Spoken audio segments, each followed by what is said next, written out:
Welcome to the Bronx African American History Project. My name is Steven Payne, Director of the Bronx County Historical Society. Today is January 30th, 2023, and I'm very delighted to be here with Mina Jones, a former resident of the Coops, also called the Allerton Coops or the United Workers Cooperative Colony, off 2700 Bronx Park East. And this is part of a series of oral histories that are being recorded with people of color who lived in the Coops or their families, and excited to hear what Mina has to share about her experience today. So we'll start off, Mina, by asking you to talk about your family's history and background and how you ended up in the Coops. Okay. My grandmother, my mother's side, came from Lodz, Poland, where she was an activist. She first got arrested when she was 12 years old for her political activities. She also, at that time, gave up religion. She lived in an Orthodox family of 8, right? Six siblings, and in one room. Wow. You know. And she and at least one sister, Yitla, who lived in the Coops later on as well, they were forced to work for the Germans during the First World War. They worked as, they would dig potatoes before they walked with the troops, and they prepared food and did nursing. They weren't nurses or anything like that. And they had, at least my grandmother had maybe a first grade education. Sure. And she made her way, she was the first one to make her way to New York and between the two wars. I think it was 1921, and I think the name of the boat was the Niagara. I know it started with an N. So she was born in 1895 or 96.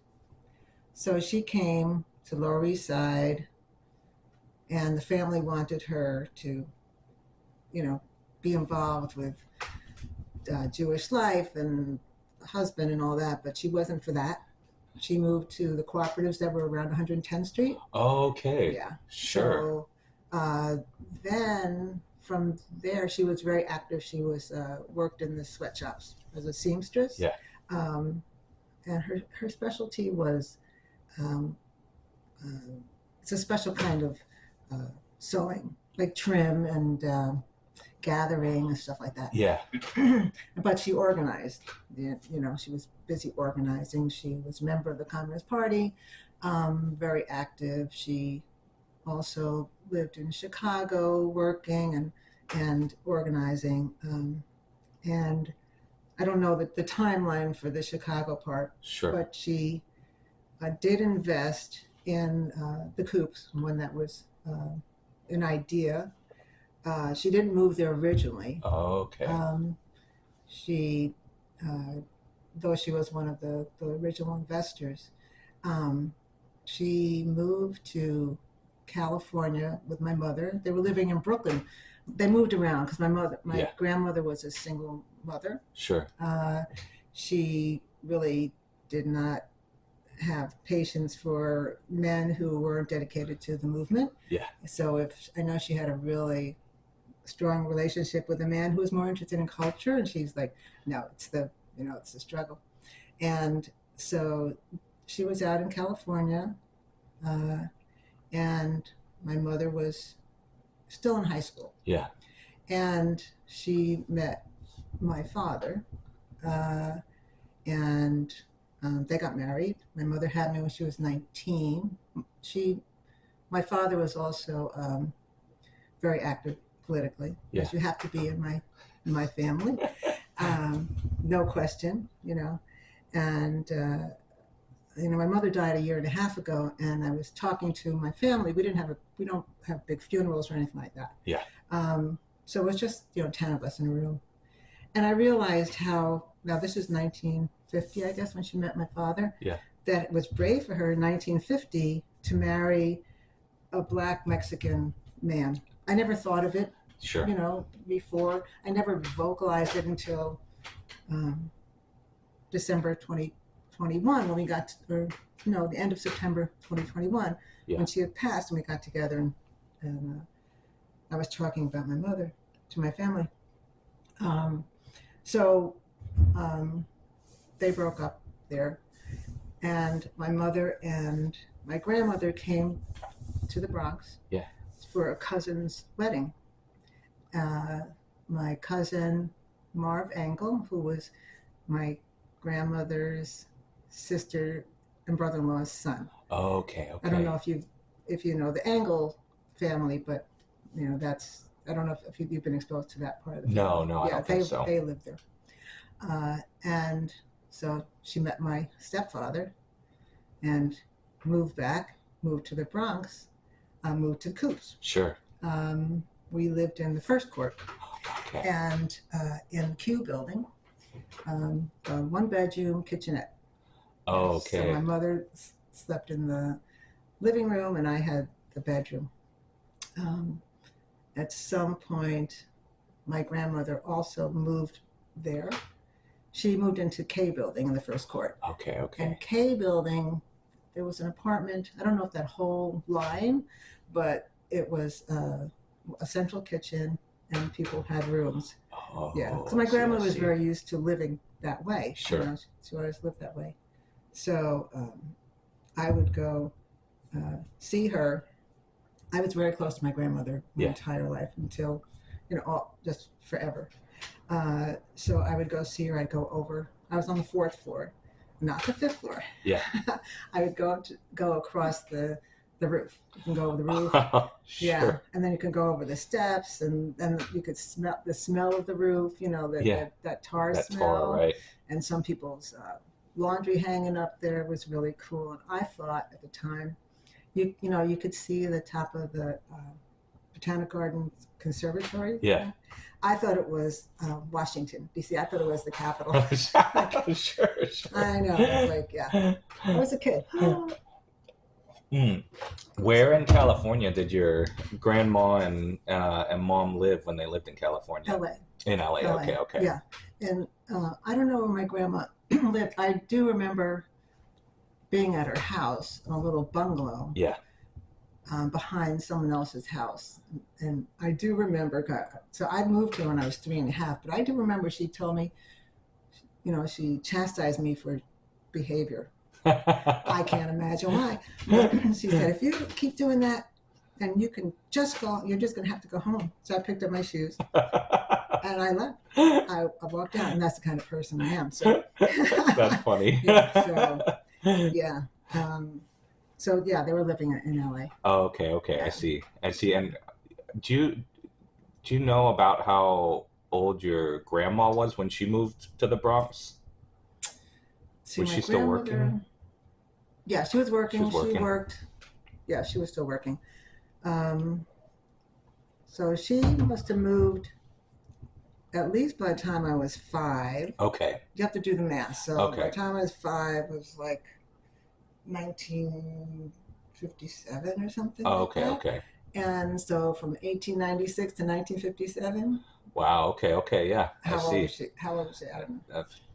Maybe like 60, 61, something like that. I'd have to use my phone to to calculate. Yeah. No, but she kept working. She was working. She was taking the train. She was always leaving the Daily World on the train to spread the word. Sure. And she was singing in the chorus. She was going all over. Sometimes I pick her and several of her friends up from the chorus. They were rehearsing down at the McBurney Y, I think it's called, on 23rd and 8th Avenue. Yeah. Yeah. So my aunt also sang in the chorus. I call my aunt my great aunt. Yeah. Yeah. So my stepfather, he became my stepfather when I was almost 8 years old. Yeah. But he was also from the Coops, from the 3rd court. And interesting, because you've spoken to the Taylor family. Yeah. Well, that apartment where Melissa lived is actually where he grew up, where he was born. Oh, wow. His parents were from Russia. Yeah. They lived there. His father was a painter. I don't know what his mother, I don't know if she worked outside the house. I don't know. Yeah. So that was their apartment. And then when they passed, they gave it to Lori Taylor, the older Taylor daughter. And Lori Taylor had been my babysitter when I was young. Oh, wow. And the second daughter, Sharon, was 5 days older than me. And we were fast friends from 3.5 till her death when we were 50. Wow. Yeah. Wow. And of course, I know Melissa as the little annoying sister. kid. Exactly. Yeah. So I spent a lot of time in the Taylor house. Well, I'll ask you to speak about that in a little bit. Before we get to that, though, when you were growing up, I'm guessing your mom and stepfather continued to be politically active. It sounds like your grandma was politically active all the way through, but it's a challenging time period, in the 50s, and I'm just wondering if your mom and stepfather kind of kept that tradition going in the family.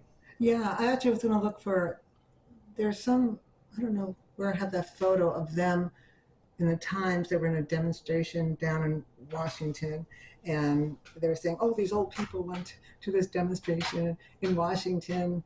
And then I look, they're sitting on a wall. But they were only 70. I'm 70. Yeah. I think 70 has changed over. Sure. Because at 70, my grandma was looking like an old lady, and so I guess my parents, maybe I am too. I don't know.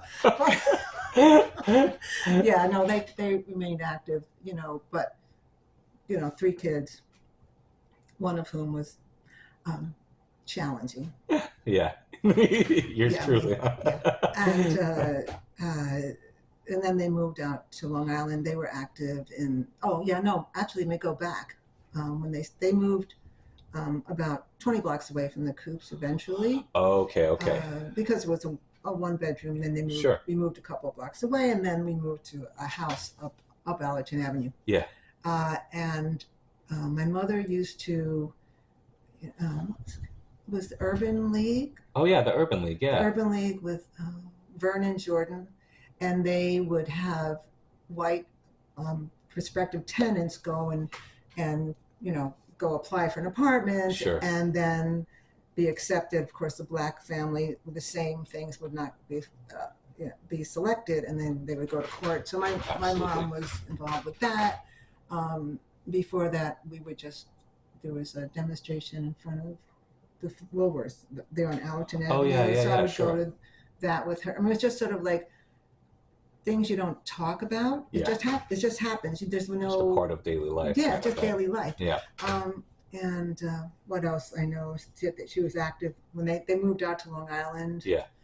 And let's see, I was 18, so 1970. 1970, I see. Around the end of 1970, they moved out to Long Island, and she was active in the anti-Brookhaven movement. Sure. I think my brothers got arrested for something around that. Yeah. Yeah. So she remained active. Yeah. In those kinds of ways. Do you remember it? I've never been able to find an exact date, and of course it's not in any newspapers that I've consulted, but I've heard a couple people mention, might have been in the I think it's the early 60s.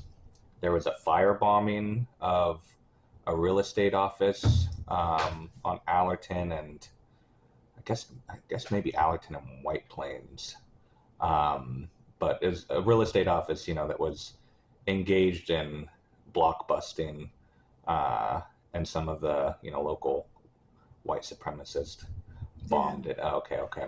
I don't know. I imagine your mom might have been in the know about that, given her activism with around housing and mortgage discrimination and all.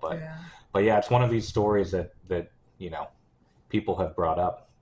But it's not in the newspapers, of course. Yeah, I don't know about it. Yeah.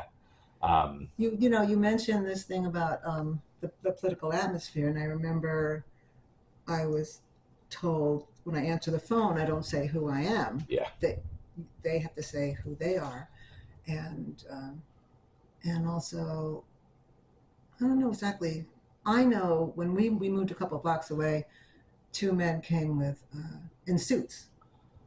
Sure. 2 white guys came in suit with a tie, and was very suspicious. And I knew, I guess there had been discussion before. I was like 10. Yeah. So, you know, that I knew they were FBI people. And so, of course, they didn't come in. Sure, you know. sure.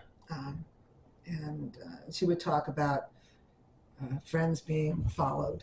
You know? Yeah, absolutely. She told a funny story. Her friend Nettie, who didn't live in the Coops. Well, Nettie was going to the doctor, and she had a stool specimen with her, and they were following her, and all the. I think she dropped her stool specimen and never quite got to the doctor. There's some really courageous stories about people not putting up with that nonsense. And people losing their shit. Yeah. But I know also, I went after my grandma's death to her. No, I think she was still alive. Her FOIA, I used the FOIA, whatever it is, and got her, and everything was blacked out. Yeah, like, I know. What? I know. Yeah. And I don't know if her FOIA has this or not, but there's in some of the other FOIAs I've seen from people who lived in the Coops, there's definitely, the FBI definitely managed to pay off at least a couple people, because it's like, informer who lived in the building, blah blah. Of course they black out the name, but yeah, terrible period. That was. But it's amazing that so many people stayed together after being in Europe. Yeah. And even to the extent my grandma was in the hospital towards, like she was around 98 or so, and she ended up. There was another friend of hers in Sophie Rosen. I don't know. I've heard that name before for sure. She's a very close friend of my grandma. They were from the same place. And I think she was also in the chorus. And she was across the hall at Montefiore. So we had her moved, and so they were in the same room, the two of them. Oh, wow, that's amazing. And my husband brought a tape of Paul Robeson. Yeah. And, then it was cassettes. Sure. So we had headphones, and one had one side and one had the other. It was really wonderful. Beautiful story. Yeah, it was before cell phones, or else I'd have that photo. You didn't always have a camera with you those days, but it was really great. Wow. Yeah. Wow. So what are things that you remember growing up entertaining yourself with around the Coops or maybe the wider neighborhood? What would you do for fun? Oh, well, those steps in front of the Coops that used to be there? Yeah. We'd play on that. Sure. Maybe not go all the way to the top when we were really little. We played jacks and whatnot around there. And if you make too much noise, Joellen's grandmother would threaten to throw hot water out the window, but I don't think she ever did. Yeah. But, we did shut up when she did that.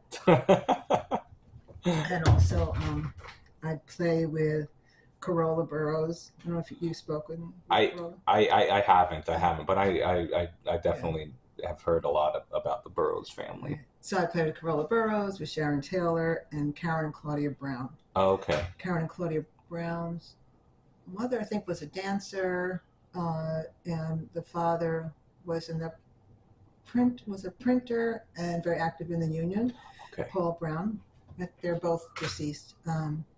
And not Karen and Claudia. Yeah. But the parents. We'd play where there formerly had been fish ponds and those. Oh, sure. And we'd climb all over those structures, the fountains, and hang on the mulberry trees and run around and jump down. They've all been filled in for safety purposes and I guess and maintenance. And we would sometimes run through the basement because you'd go through together. Sure. And we'd end up in Calvin's, the moving furniture store there in the corner. You go through the back. And of course, you could go across the street to the playground. Sure. The playground across the street. And there was a parky, there was knock hockey. And, you could stand in line and play knock hockey or the swings. And that was a great playground. But I was young enough that I couldn't cross myself, and our windows faced Barker Avenue, which is across the street is the playground. So I'd have to yell up to my mother if nobody else was around. And I remember the day when I wanted to yell I was embarrassed to yell "Mom, me," and I was like, yeah. But I did have to speak up the "me" because it was really embarrassing. But and my mother never let me read comic books. Yeah. So I could get the classic comics. So I would go take my classic comics over to the Burroughs house and trade them with Norris Burroughs for his Superman and Reggie and Archie comics, and he would read the classic comics. Yeah. I hung out there a lot. I loved their mother, Melissa Burroughs, and would occasionally see their father, Eric. Yeah. That was there. Yeah. And I spent a lot of time with Sharon. We were always together. Ingrid would say, Sharon's mother, Ingrid, would say I was the only one that was allowed into her refrigerator. High privilege there. Yes. And her father, Bill, would call me Minichka. So, that's funny. I'd stay over there and we'd make a lot of noise. Yeah. And then they'd say, quiet, and come to the door. And I was really good at playing dead or sleeping. And he would threaten to take out the belt. Yeah. I was terrified. I did not find out till the last year of Sharon's life, last couple of years, we talked a lot. Yeah. There was a period that we weren't talking so much because, I have 2 kids and the whole thing. Yeah. And lived here, and she was still in the Bronx. But then she said he never did that. He would just take it to scare you. Yeah, to scare us to be quiet. That's funny. Where did the Taylors live at the time, if you remember? Up a bunch of steps. I don't remember. Oh, okay. I must have been the same court. Yeah, we all lived in the same court. Yeah. Yeah. Oh, we had we roller skated also. We roller skated. Oh, sure. But some of them had bikes, and I was kind of jealous about bikes. Yeah. Yeah. Then I didn't get a bike till we moved. I guess maybe because it was on the 4th floor, I was going to carry a bike up. But, sure.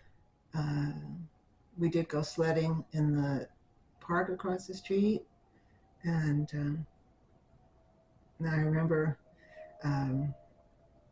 we used to go. She and I guess it was before elementary school. We went to over by Gun Hill Road. We went to Victory Daycare Center. Okay. And either her mother or my mother was working. Single mom. Would pick us up from Victory Daycare Center. Or sometimes my grandma would, and walk us back.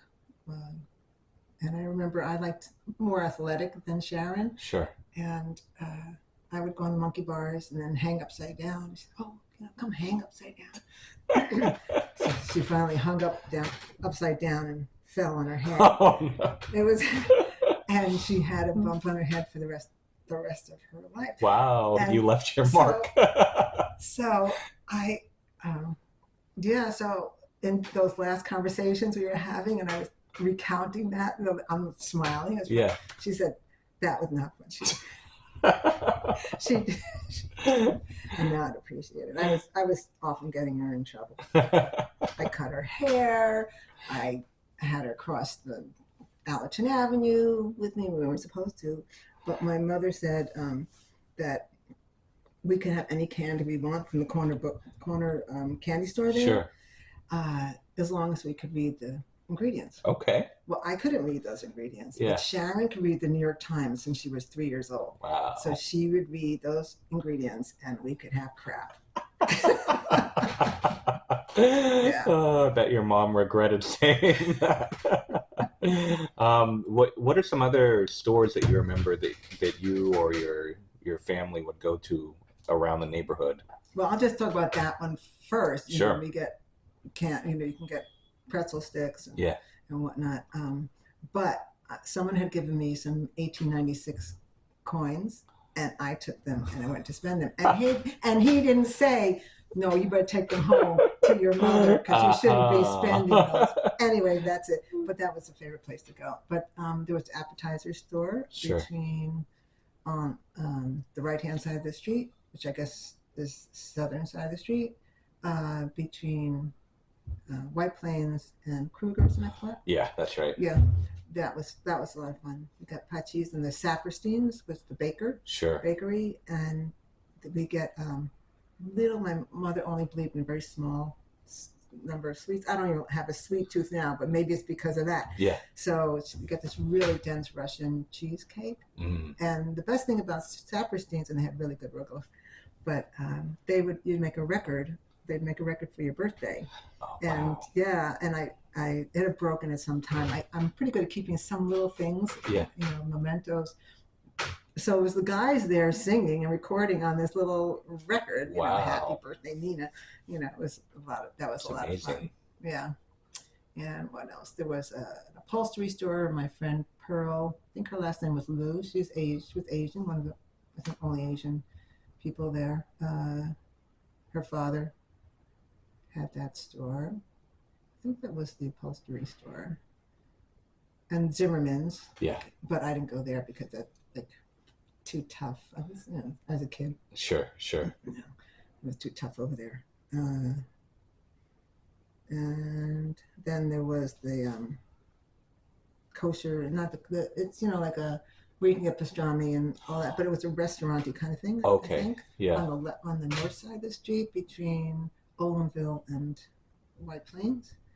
And the butcher, of course. The butcher. Oh, sure. On the north side between Barker and Olinville, and you could sit up there on the next to the wood chopping block and watch them cut the meat. Wow. Yeah, I don't remember his name. That was a lot of fun. Yeah. Yeah.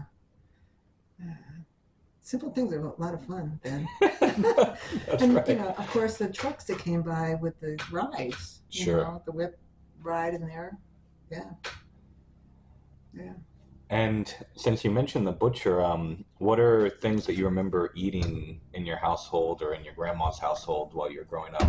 Well, both my parents, my mother and my grandmother, were single working women, and so food was not a priority. Sure. There's three things: a protein, meat, a vegetable, and some sort of starch. Yeah. And maybe junket. Mm. Yes. Or my grandmother would make this thing with Jell-O and evaporated milk. You whip it up. Yeah. It's sort of like a mousse. Okay. Yeah. Okay. Sure. Yeah. And she grated a little bit of walnut on it, but there really wasn't much in that. But we would go. My mother and I sometimes would take me to dinner out on Britain and White Plains Road. There was an Italian restaurant, and it had those Chianti bottles hanging in the booths. And I'm sure the food wasn't fantastic, but that was a treat. Yeah, I think. Yeah, that's it. Yeah. And so how old were you when you moved out of the Coops a couple blocks? I had to be 10. Okay. But then I moved back. Okay. Yeah, I see. Sure. For a long time. I was 10, and then I sort of lost. We all went separate ways for junior high school. I got into Hunter Junior High. Sharon got into science. Sure. Not a junior high. No. I'm the only one that went to special for junior high. Okay, and the rest just to the neighbor. Yeah, JHS 135, I guess. Yeah. Everybody else went to 135, and then Sharon and Carola went to wasn't called Music and Art. What's called Music and Art then? I think it was called Music and Art then. Yeah. They went there. So I sort of went away from them for that period because in different directions. And then that's when I went to Hunter Junior High. That was pretty much all white. Yeah. I found out that I wasn't. I didn't know that before. I was going to ask you, yeah. I didn't know that because I grew up with just like people. Yeah, sure. Like these people, and they all kind of look like me. And as a matter of fact, I kind of look like me or not. Just like a mishmash of of looks. And I actually, when my mother and Ingrid, Sharon's mother, and Sharon would walk along, people would think I was Ingrid's, and Sharon's much lighter, and I think that she was my mother's, and I never understood it. Yeah. And no one's talked about it. Yeah. Because no one talked about it. Sure. I don't think they knew to talk about it. Yeah. And I think especially for all my other friends, they had both their parents there, and they could look at their parents and go and sort of explain what they are, or what they might have had conversations. I don't know. Sure. But I didn't have it in my family. I don't think my mother understood that. Yeah. That it was an important thing to talk about. Yeah. Because it had to be something that she had to deal with when marrying my father. Yeah. Absolutely. And she did say that my father's mother, my grandmother on that side, was very happy when he married a white woman because, to lighten up the family. That's right, yeah. But she didn't tell me that then growing up because, sure. And then as I was growing, when my parents had two kids, blonde hair and blue-eyed, yeah. and people would think, they would ask me, who are you? Are you the nanny? Or this, that. But I'll just backtrack to, I didn't discover it until junior high, and I didn't understand it then either. And sure. I didn't ask anybody. Yeah. I didn't even know to ask. It took me decades. Yeah. I'm still just figuring it out. Yeah. And hoping that the rest of the world would catch up. But, that wound that I've been going through all these years, you can't catch up on. I don't know. Yeah. I don't know. It's yeah. And when you were talking about interviewing my mother and me together, this topic would have been difficult because I think saying that would make her feel guilty. Yeah. Of not having addressed that. Yeah. I can't imagine she didn't think it. Sure. But I wouldn't want to hurt her. Yeah. That way. So. Absolutely. Yeah. So, was it mostly an internal thing that you were going through in junior high, or are there any kind of external manifestations where you clearly realized that you were different, other than just seeing a sea of white faces, of course, but did people at junior high, are there things that you started to notice along those lines? I don't know, I started going down to school when I was only 10. Wow, because I had skipped third grade, and I'm an October child, so I was pretty young. Yeah. And going in the subway, you can imagine, was not the best. The men do not behave well in the subway and all that kind of stuff. So I can't separate that out. Sure. But I know people started asking me, what are you? Yeah. What are you? And maybe, you look at me now and you're like, why would they even think that? Yeah. But I was always asked. I've been asked through my entire life. Sure. What are you? Or, and it, I'll just say, it depends on who's asking. I say, I'm from the Bronx. Yeah. Where are you from? I'm from the Bronx. No, where are you really from? Or, that kind of thing. Or if I'm out of the country, people think, oh, I'm one of them, or not one of them, or, Yeah. I was volunteering in Nicaragua, and my family participated in donating a pump to a cooperative. Mm. So I went there to give a presentation and hand out some T-shirts that they had made for the, and I talk, and then they're listening to me and they're smiling, and afterwards they tell me, because they only spoke Spanish. Sure. And I spoke Spanish, but it's been learned. Yeah. So they laughed and, oh, we thought you were Nicaraguan. She opens your mouth, it's always something. So yeah. And when you moved out of the Coops, it obviously coincided with your junior high school experience, but were there did you start becoming aware of racial difference in the neighborhood as well? Or did you interact very much with, your neighbors in the wider neighborhood, or kind of centered around the coop still? Mm, no, I did interact, but it was, it seemed very simple. There's the Italians, Yeah. the Jews, the blacks, and the people in the coops. Yeah. And I was one of the people in the coops, Yeah. and I never, I don't know, figured out who to be with, because there weren't many people outside of the coops that were like me. Yeah. And not just the race thing, which I hadn't figured out what the hell it was. Yeah, sure. But also the Jewish thing. Yeah. The atheist, Jewish, non-religious, not related to any of that religious stuff that people do not understand. They didn't understand then. They don't understand now. Yeah. It's, it was, yeah.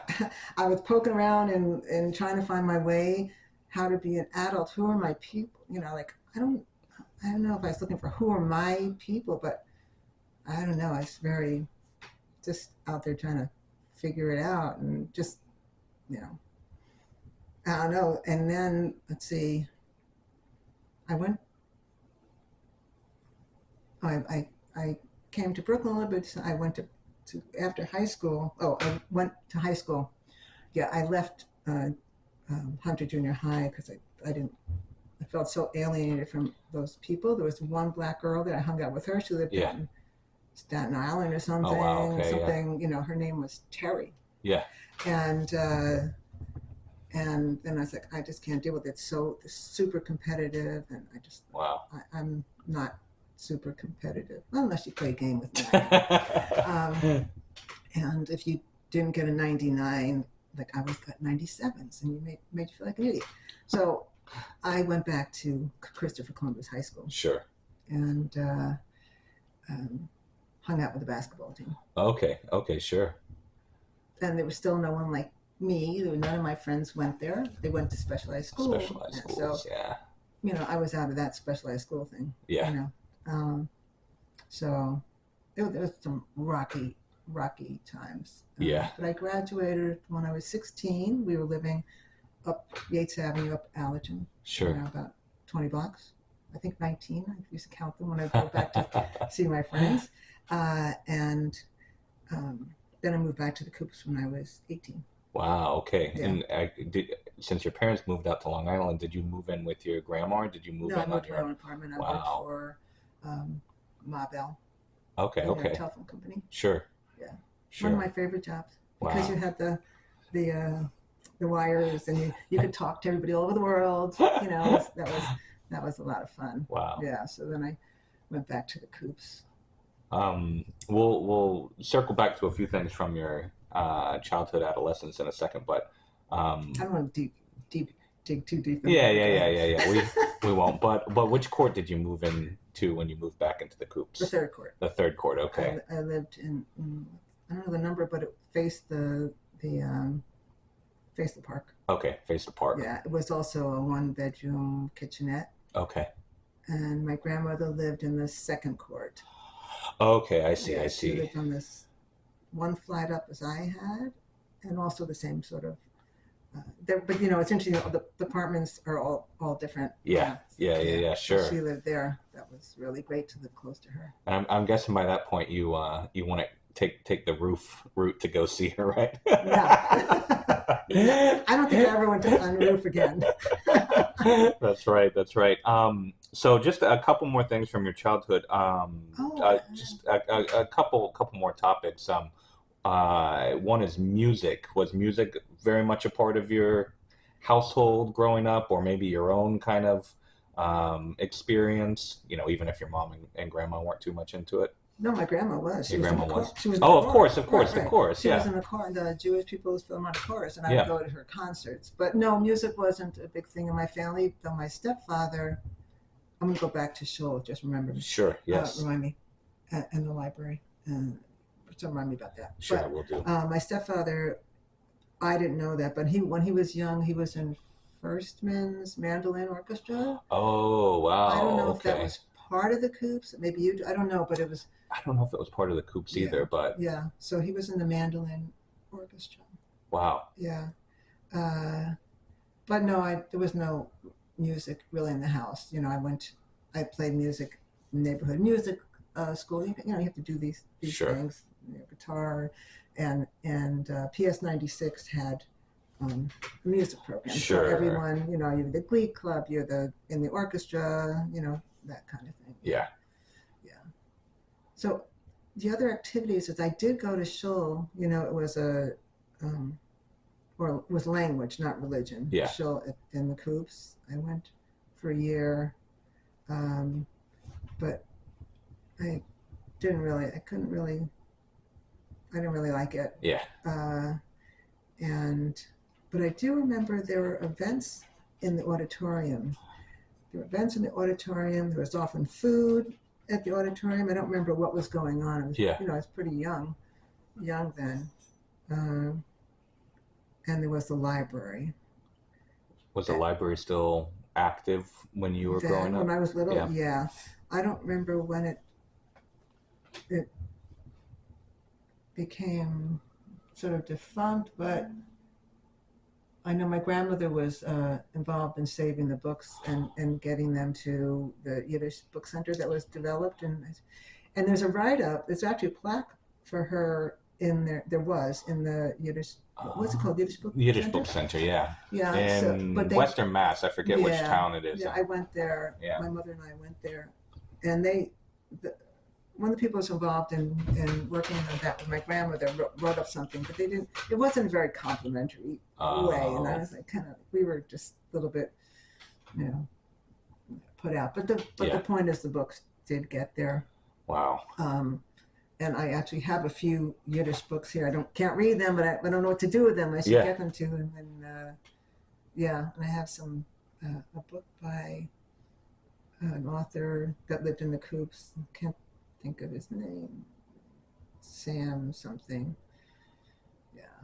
When he died, for some reason I ended up with his socks and I was wearing his. I didn't take him off the body, but I ended up with his socks and I was wearing them for a while. That's funny. Wow. Yeah. I mean, I came across something, this is maybe a year and a half or two ago. Luckily, it was only $10, so I was able to purchase it. But it was like a little 1936 Communist Party election platform, and it was stamped with the book stamp from the Coops Library. Oh. I'm sure it's one of these. I don't know how it ended up. It's one of these rare booksellers at that place, but I'm sure there's little remnants of the library like that are still floating around that maybe left the library through one means or another over the years. But yeah, I mean, all of these little, I guess amenities, as you call it today, of the Coops, just are amazing. Did you ever participate in? I think it was called the Secular Jewish Club. I've heard a couple people mention that before. I don't know which years it was around, but again, a very unique Coop specific thing. But I think I imagine by the time you're coming up, most of the clubs and all weren't really around, right? There were no clubs, unless when I was a little child, but I wouldn't even know about that. Yeah. There weren't when I moved back in. Yeah, sure. And when you moved back in, what was the kind of situation with the landlord at that time? Well, not great. Yeah. There was problems with the heat, hot water, mice, that kind of thing. But the rent was right. It was like $77. Okay. And I was earning $66 at the beginning at the telephone company. Yeah. And I thought, I can't move downtown. Rents were like $101. Yeah, sure. I couldn't do that. And I'm glad, I also I wanted to stay there. Yeah. I wasn't afraid to move downtown, even though I had been all around as a wandering teenager and, you know, a dirty stay out. You know, it was the time in the 60s. You know, late Sure.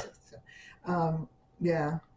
So, yeah, it was interesting. When I finally moved from the Coops, I think it was about 30. Yeah. And I had been sleeping with, like, I had gotten these big blankets, or I'd wear, you know, big a mouton jacket over. We don't have cushy quilts like we have now. Yeah. You know, like all that. So I was like, oh, you can live somewhere with the heats on all the time, and there's hot water. You know. Yep. Yeah, it's like, and it's not like I didn't for a number of years live in I lived with my parents in a house. Sure. For, you know, from when I was 11 to 18, I experienced, like, but then when you get into a situation, you forget, you become immune to, you forget all the other stuff because you're, you know, this is what life is, and you go, oh wait, it doesn't have to be that way once you get out. Like, oh, okay, you know. Wow. Heating that water, and yeah. I remember you had to listen if someone flushed the toilet, you're not under the shower. Oh, okay, you know? Sure. Yeah. Absolutely. I don't know if you've ever experienced that. But... My building has all kinds of plumbing issues. Our toilet shoots water up on a regular basis. Yeah, it's terrible. It's terrible. We actually haven't had cooking gas since last April. So. Hey, no, that's right. That's right. So you want to show that because you oh, yeah. must have started organizing that within a couple years of moving in, right? Well, it was a few years. Yeah, that's right. Yeah, because there was a lot of security problems. There was actually some gunfire and all that, and so we organized, tried to organize tenant group, organize some people. It was hard to get people active. It wasn't the same people, you know. A lot of new people had moved in, right? Yeah. And there's just some of us old timers, and then. As I mentioned, it was sabotaged by somebody, so we sort of fell apart. I see. But yeah. So and I did it in Spanish as well. Sure. You know, this is it just reminds me of the whole, you know, old commie kind of way of doing things. That's right. That's right. So I love it. If you read the language, you'll see. Okay. It's that language, you know. Yeah. So were you very politically active yourself around this time? No, not really. Yeah. I'm just trying to figure out how to be an adult, sort of. Sure. I mean, I did go to anti-war demonstrations, did this trying to get people organized, but other than going to demos, you know, March on Washington, you know, all those kinds of things. Sure. That's the mostly what I did. Yeah, I see. Yeah, and then I went to college, went up to New Paltz in 1970 for a semester. And during that time, it was very much a Black activist time, identity time, sure. And I really had a hard time because people in school were like, you have to choose what you are. You have to choose to be this or that. And how could I choose to be Black or white? Like, that's not, I can't do that. And I ended up actually leaving school after one semester. And, but the pressure was around all that time, but I never spoke to anybody about it. Yeah. You know? Yeah. I guess I've always never, until more recently, I've never been much of a talker. Neither has my family. You just sort of take things as they are, and you live life through just doing it and not, you know, talking about it. Sure. Just doing it. Sure. And I think because we were surrounded, well, for me, surrounded by people, like-minded people, what's there to talk about? You're just living life the way, you know, you're supposed to. Yeah. I mean, I went to Camp Kindleland. Sure. You know, my stepfather went to Camp Kindleland. My grandmother went to Camp Lakeland. Wow. So it's all, you know, everybody's all like this, and it still shocks me that people are not now to this day. Yeah. That not everyone thinks this way. Yeah. I mean, I feel like there's very few, and maybe even shrinking. Oh, sure. Come here. Come here. Yeah, it's okay. But few spaces, especially a lot of times unions would be the place where white people would be forced to at least interact cordially or more so than cordially with people of color.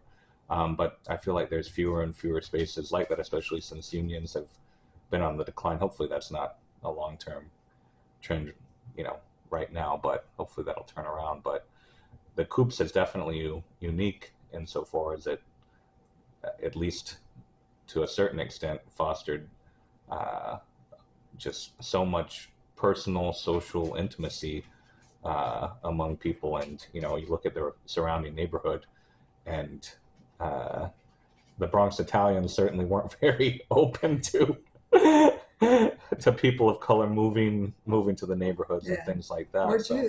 Or Jews for sure. For sure. Yeah. Absolutely. So really unique. Somebody wants him to I know, he wants to be included. So from what you say, it sounds like you were very close friends with with other people in the Coops who came from interracial backgrounds.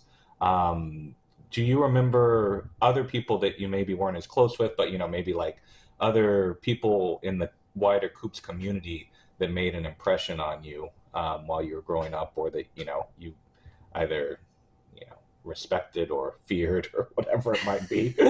Different adults, prominent adults in the Coops that you have memories of. Well, these are not maybe these are random memories. Sure. I don't know if anyone's mentioned that man that had a suitcase that walked around. He was hunched over older men, and you open up and he had his wares in there that he would sell. No, I don't think anyone's mentioned him. Wow. I don't, because my mother and I discussed this, and I can't, like, he sold brushes and soaps and socks and stuff like that. Wow. And he wasn't that much taller than his very large trunk that he would wheel around. I remember what he looks like. He was hunched a little bit. Yeah. And I can't remember his name. My mother might have remembered him. And going over to the Dickerson's family, because it was, I was a kid, so I wasn't like whatever they did. But it was such a boisterous and very strong personalities, and my family is not like that, sort of, quieter. Sure. There's like really big personalities. I know. Sounds like Angie alone. Angie, Charlotte. That's right. Buddy. I don't remember anybody else, but yeah, big personalities. Yeah. Did you ever come across? She probably moved out around 1970, but Queen Mother Moore? No. Okay. I didn't know that name at all when you mentioned it. Or Audley Moore is what she went by, but she lived in the Coops from maybe 45, 46 through 1970. She was mostly involved in like Harlem organizing, but lived in the Coops for a few decades. But yeah, that was before my time. Yeah. And what about so you mentioned a little bit about like Bill Taylor, but do you have any other memories of the Burroughs, the parents anyway? Well, remember I was a kid. So, Sure, absolutely. So it was always a mystery, Eric being closed up in the room that he would be in. Yeah.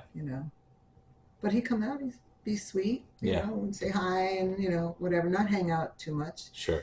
And sometimes I would see Melissa when she was at the Museum of Natural History. She was a volunteer docent.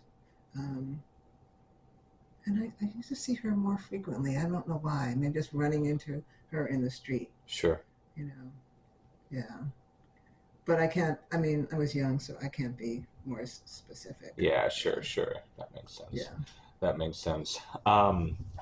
So would kids around the neighborhood, maybe at elementary school or when you went back for Christopher Columbus, uh, would they have many impressions of the Coops that they would share with you whenever you mentioned that you were from the Coops? You don't have to mention it. Everyone knew. They knew. Oh, they yeah. knew you from. But I remember one thing in school. There was one thing that I think divorce might have not been a common thing at that time. Sure. And my mother was young. She was 19 when she had me. Yeah. So I just remember in school that there was a question about what your parents did or something, and I said that they didn't believe it. The teacher didn't sort of believe, like, you know what. And another thing in school was there was some question. It might have been which is the freest country or something like that. And I said Soviet Union, and everyone laughed at me, and the teachers, of course, marked me wrong. Of course. How could you, but that's where I came from. Yeah, That's where I came from. So, yeah.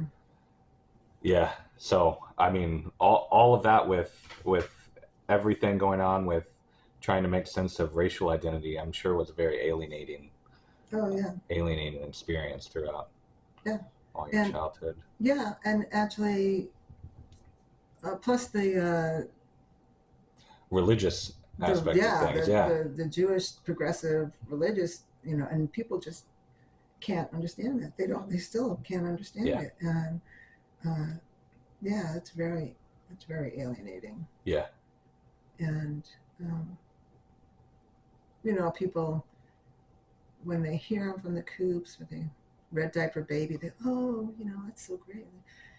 But it's alienating. Yeah. And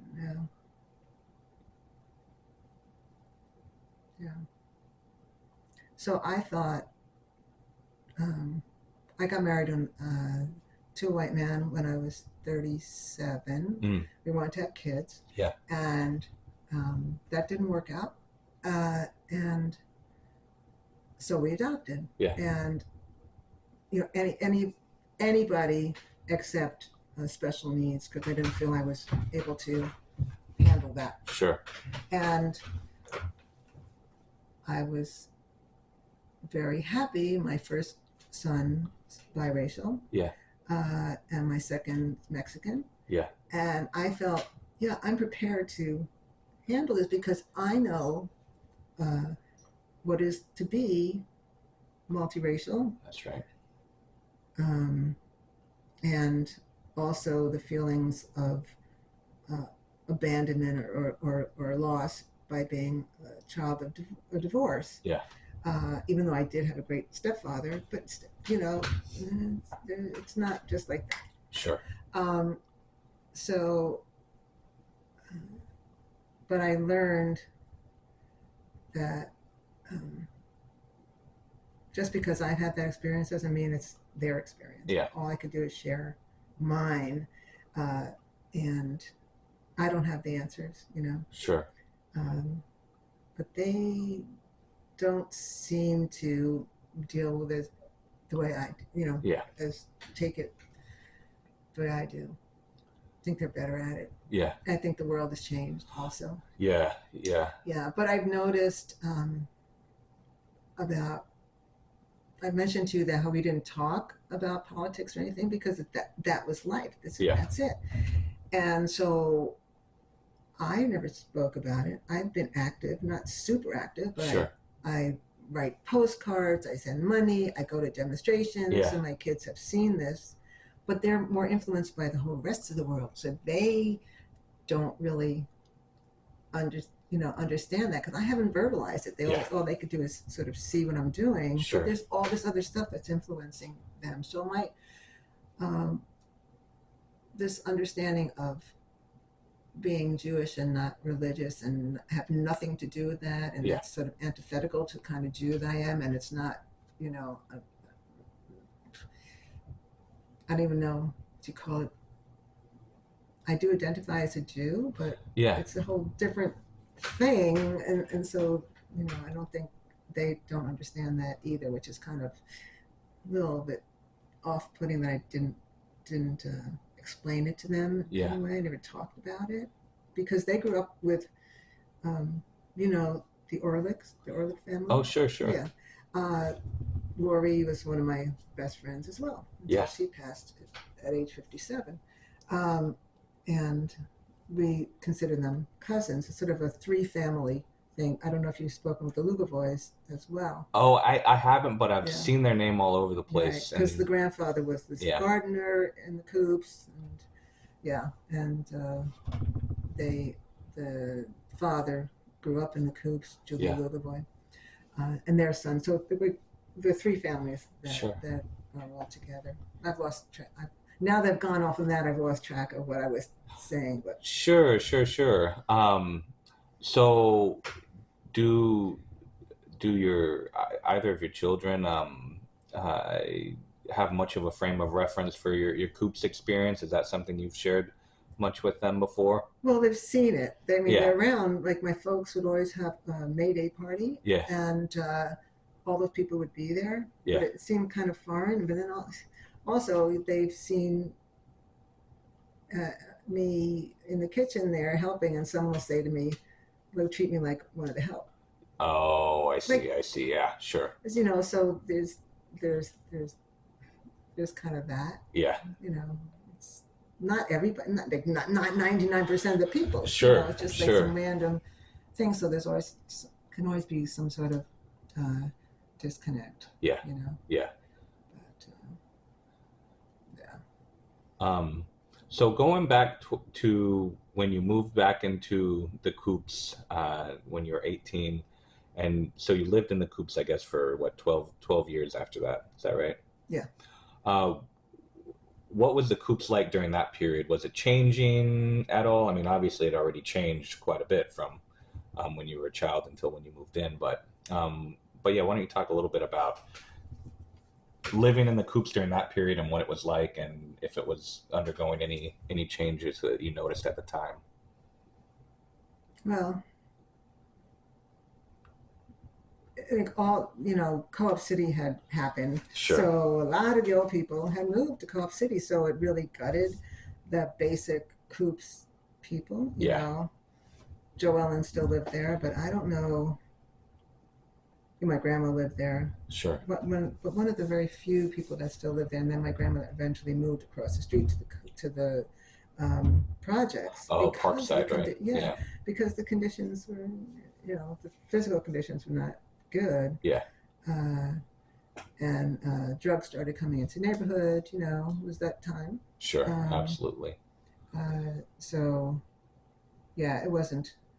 It was probably more the memory of the Coops because I grew up in it. Yeah. But, Corolla didn't live there anymore. Sharon lived there. Yeah.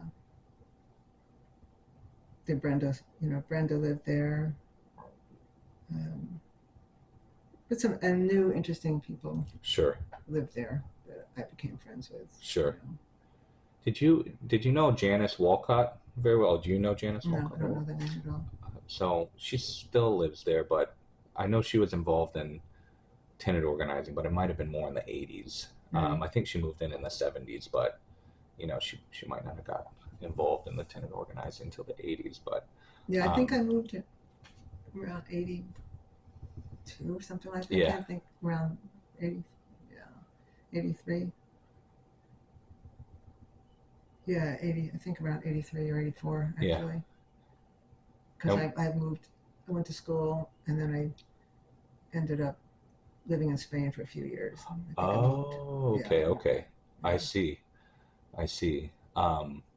So what eventually motivated you, or what all was the process of you moving out of the Coops? Well, that's personal. Sure. Absolutely. So we won't dwell on that then. But I did end up on my way to another apartment. I ended up staying with Pete Rosenblum. Oh, okay. Yeah. Wow. Yeah, we don't fall far from the. That's right. What? I know. Yeah. Wow, the connectedness between people. I know. So fast forward to when you moved out of the Coops, was there any kind of adjustment process? I mean, the Coops have been such a large part of your life for so long. What's your experience been like kind of in the aftermath of the Coops? Well, I stayed with Pete and Doris, and then I moved to a high rise on 54th and 11th Avenue. I lived on the second floor, and I hated it. Because I felt at home in the Coops. You know, it was low rise community. I know my way around. I don't know, the park is there, and it was such a different. I didn't connect with anybody. Yeah. In this place on 54th Street, and I ended up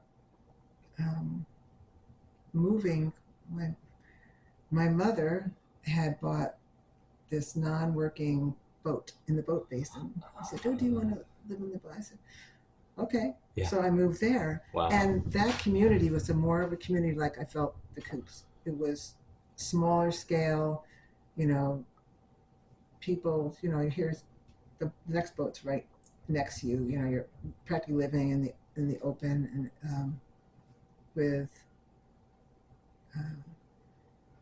unusual people. Yeah. You know, yeah, sure. Unusual people, a variety of people, you know, a funkiness that I associate with living in the Coops. Yeah, you know? Absolutely. Maybe not when I was a kid, but there was just a little freedom. Yeah. You know, the freedom of living there. Yeah. And that's why when my husband and I got married, he lived in the housing by NYU, a tall building, 29th floor. You could see all around everything. Yeah. I was like, that's not for me. Yeah. I want low. I want to be around people, and I want to be around people that speak different languages, that look different. There's a variety of complexions, of bodies. Sure. Of, you know, the art gallery that New York is. You know, the diversity that's what makes New York to me. Diversity of all kinds, you know. Absolutely. And I think I get that from the Coops. Yeah. You know. Yeah. Yeah.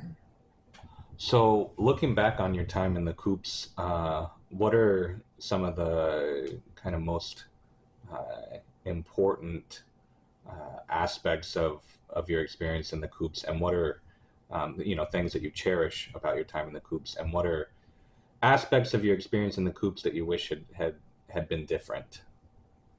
Oh my goodness. It's a hard question, I know. It's a hard question. Let's take a break, and I'll take a break, yeah. I'll have a cookie or something. Sure, that's a good idea. Okay, so before we took a little break, I was asking you if you have an answer to this question, to share a little bit about what some of the kind of most positive aspects about your time in the Coops were, things that you cherish, and aspects that you wish had been different about your experience in the Coops. Well, aspects of what I wish had been different was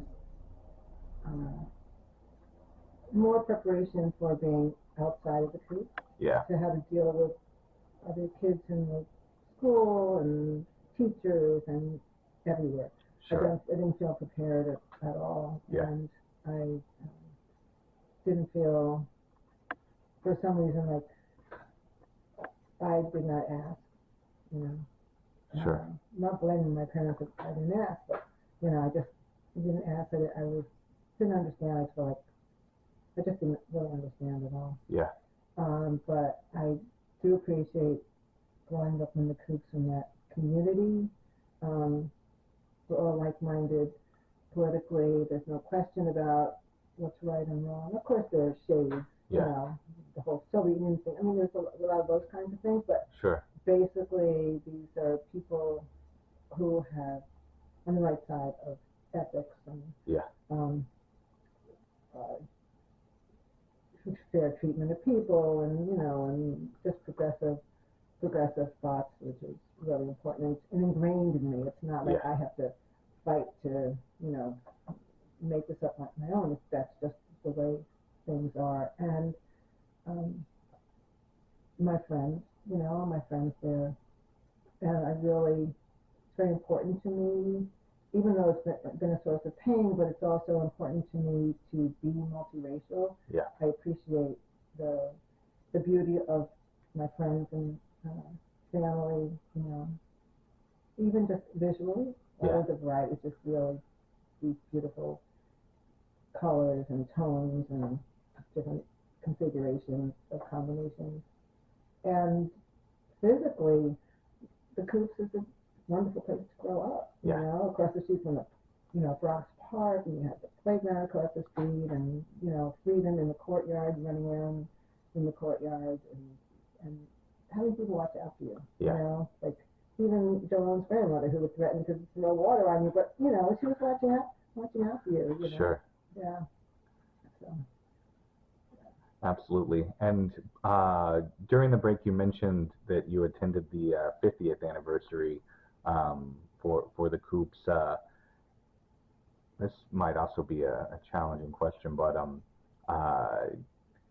how have you seen the Coops kind of be remembered over the years? And are there aspects about the way people remember the Coops that don't really capture the full picture in your mind?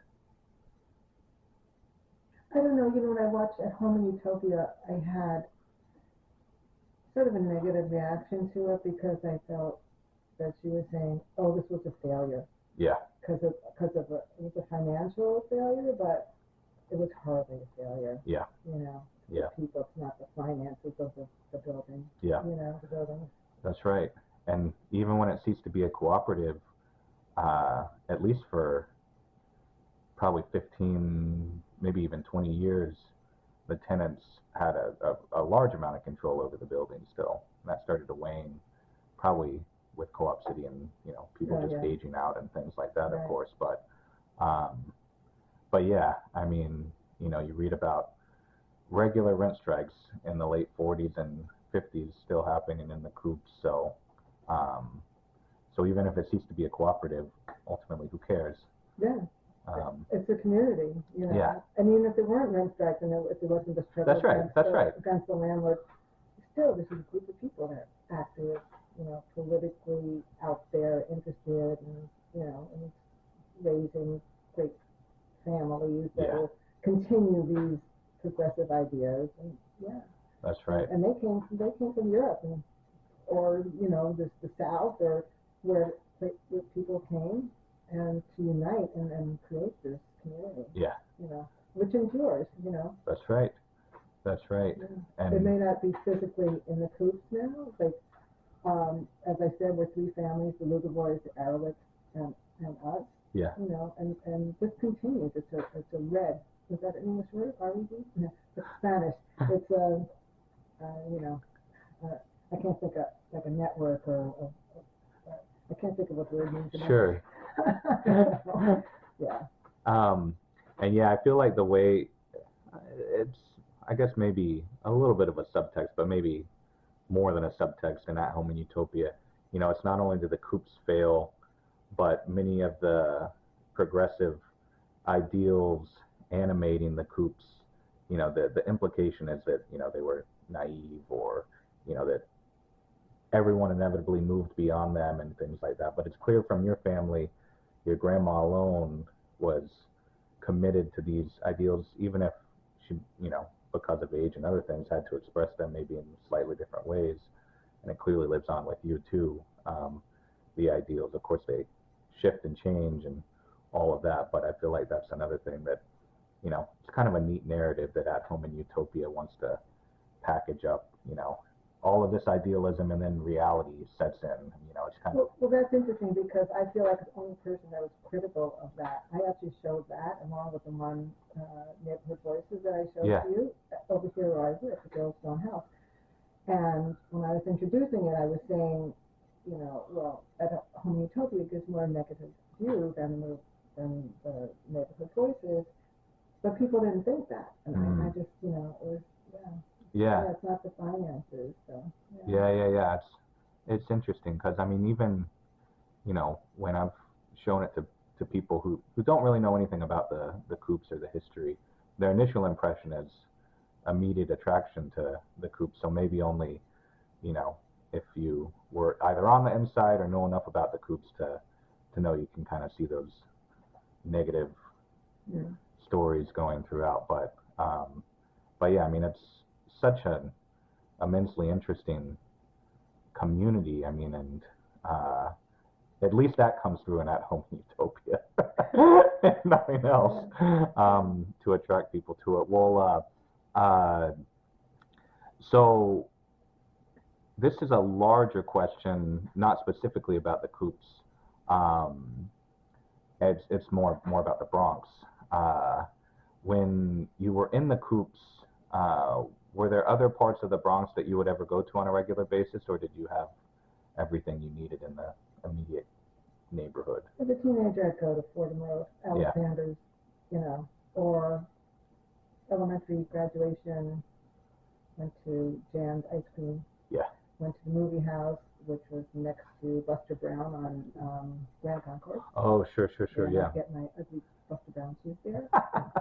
The Paradise, right? Yes. Yeah. I went to, maybe my mom might have taken me to movies there once. In Orchard Beach, Oh, sure. The big bathtub. Sure. And so I grew up at Orchard Beach. When I went out to California when I was 15, and I was meeting my father's side of the family, and I was hanging out with a girl. Well, it was just very low water, and then all of a sudden he starts running off the beach, and I'm like, what? And there's a wave coming. I'd never seen a wave in my life. Yeah. I almost drowned in 3 inches of water. Oh, no. No waves. Yeah, I went to horseback riding occasionally at that stable on Pelham Parkway near Hutchinson Parkway. Yeah. I also went to Bronx House for Friday night dances, and I think I went to day camp. Bronx House. There's also a movie theater on Allerton where some Carola and her brother would go on Saturday mornings. They were allowed to go on their own. It was children's programs. I was very jealous of that. I wasn't allowed to do that. And I think I went to Pelham Parkway sometimes. I'm not sure what I was doing in Pelham Parkway. Where else would I go? White Castle. White Castle, sure. Yeah, White Castle. The one in the neighborhood. Yeah, right there. Boston Post Road and Allerton. Road. Sure. Yeah. I could eat six of those burgers. The idea right now is like, ooh, taste one. I don't know. Yeah. Sure. With extra pickle. Yeah. Also, Burke Avenue. There used to be a Burke and White Plains, a luncheonette. Okay. They'd make their own fresh ice cream. Oh, wow. Okay. Yeah.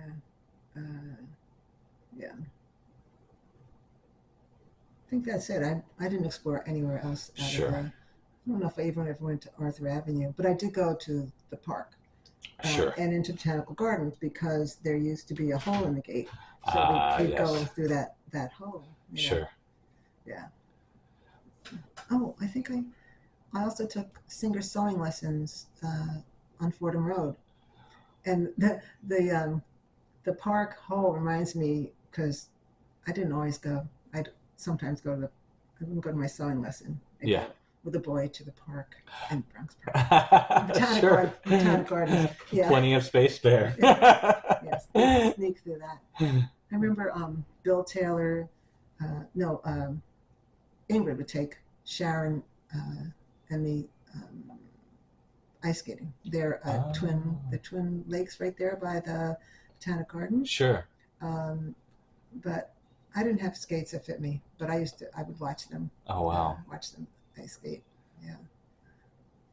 And I think right there in the park, Bill tried to teach Sharon and me how to golf. Yeah. We couldn't hit the ball. Sure. Yeah. I think that's the only places I ever went to. Yeah. In the Bronx. Yeah. Yeah. Did you ever have any run-ins with any of the little neighborhood gangs around Allerton or anything like that? And I think I forget all the names, but across the park there's the Ducky Boys, but in the Allerton neighborhood? Oh, like the Wanderers that the movie's named after. No, Any of them? no. But I didn't even know about any gangs. Yeah, sure. But I know I was afraid to go to Zimmerman's candy store because those guys look like tough guys hung out there. They look like, whatever you see on the movies, those tough guys. Leather jackets and all that. Like, I just stay with my candy store right here. Sure. Yeah. Sure. And I didn't go in the playground. I didn't go to the paddleball court either. Oh, okay. That was a little bit tough there. I see. Yeah. I see. Yeah. Only the monkey bars, the swings, and knock hockey. And I actually have a knock hockey set. Oh, wow. Okay. Do you know they play it differently in Brooklyn and Oh, really? Bronx? Yes. Oh, because wow. in the Bronx, you take turns. Yeah. Well, in Brooklyn, apparently, you go at it at the same time, and you could lose a finger. Yeah. I'm competitive, but not that competitive. Yeah. That's funny. Oh, there was also bowling alley. I used to go to the bowling alley. Oh, okay, sure. White Plains. On White Plains, down a couple blocks south. Is it called Melody Lanes? That sounds familiar. Because the 5 and 10, what was it? Woolworths. I think it was Woolworths. Yeah. They would sell little booklets: how to do your hair, makeup, how to bowl. Yeah. And I think it was published by Dell. Yeah. And so I absconded with one of those bowling, how to bowl. I learned how to bowl from those little booklets. With, I still bowl the same way from those little booklets. Wow. Yeah. That's wild. So a couple larger perspective questions for you, and then just one or two questions to end after that. But the first larger perspective question for you is what does the Coops represent to you? I don't know that question. It's too big of a question. Yeah. I don't know what that means. Sure. So I guess let's ask it in a different way then. What's worth preserving from the legacy of the Coops in your mind that you hope that future generations will pick up and carry on? Not good at those big questions.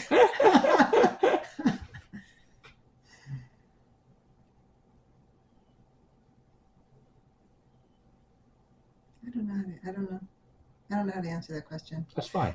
I'm thinking, and maybe what's distracting me is that I'm thinking how much of this interview has been really more personal. Sure, absolutely. Right? And I'm thinking how when my grandmother would talk, and I think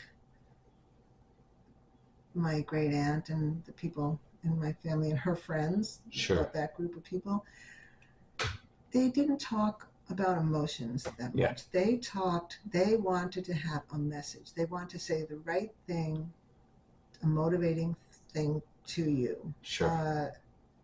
And always a lesson. Yeah.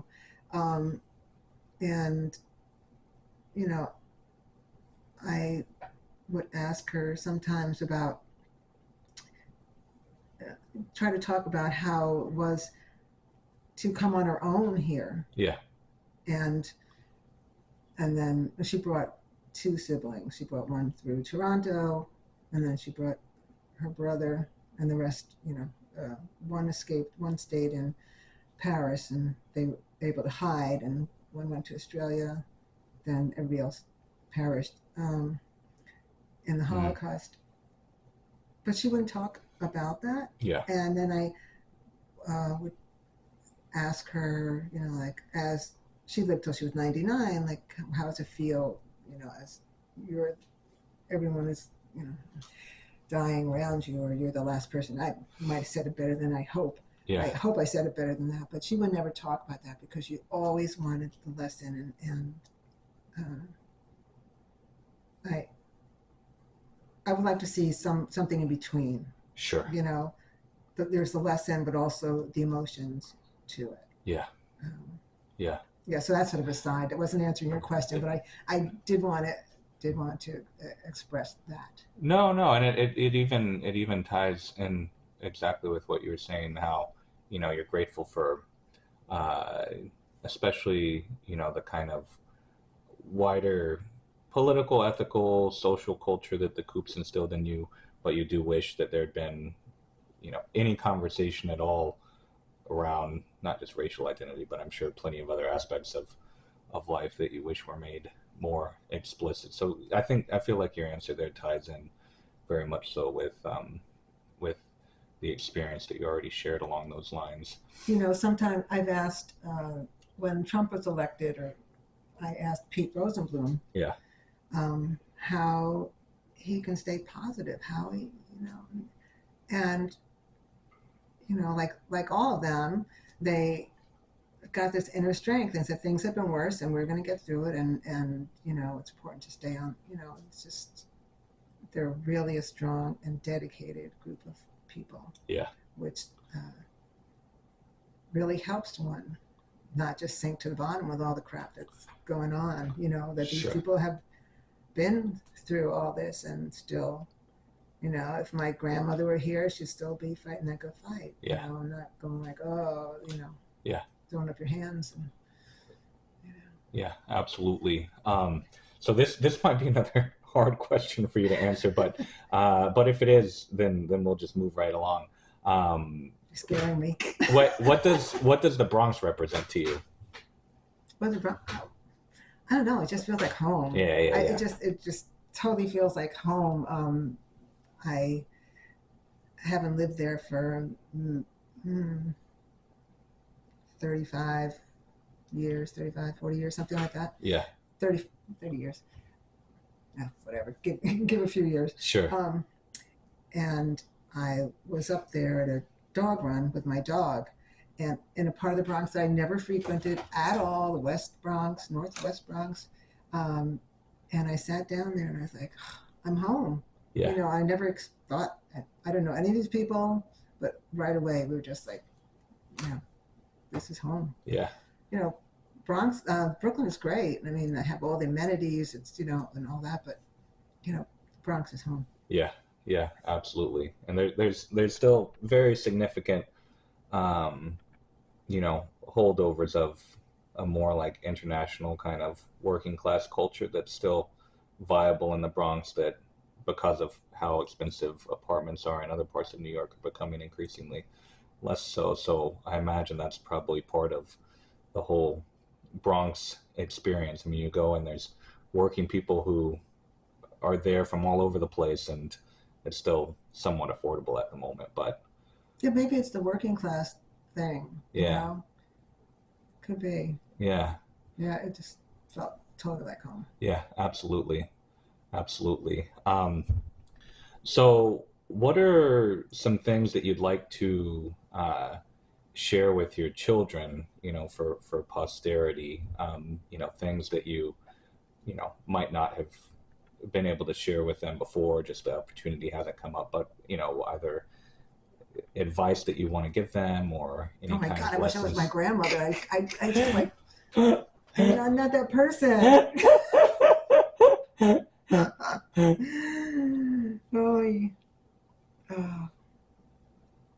I don't even know how to answer that. Sure. I think, well, I really shouldn't say they're getting it through osmosis, but we all stay totally connected to my Coops roots, Yeah. the families, they can't experience what I experienced, but I think it's important to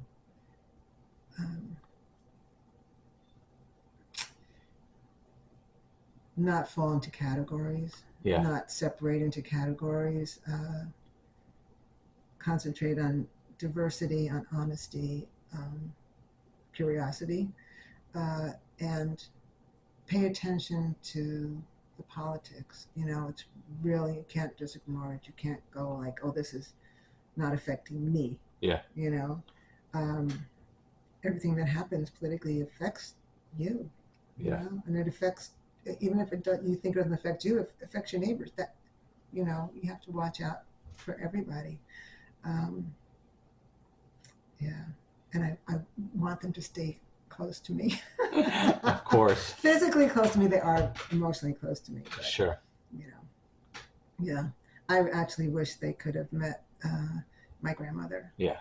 But, that's too bad. Yeah, absolutely. Yeah. Absolutely. Well, is there anything else you'd like to share about your life, whether in the Coops or beyond the Coops, before we end for today? I don't think so. Maybe after the camera's off, I'll think of something, but Sure. not right now. I don't. Yeah. Sure. Well, thank you so much, Mina, for sharing all of your experiences about the Coops and for recording your history and your family's history. I mean, especially since your mom and grandma have now passed, you're the link to both of them, so their stories live on through you. So not only recording your own history, but you're also recording the traces of them, and it's really important. So thank you so much. Well, I appreciate this process because it made me think about my life and their life and things that are important to me and things I haven't dealt with, and just it's making me think a lot, and I appreciate it. Absolutely. Well, thank you so much.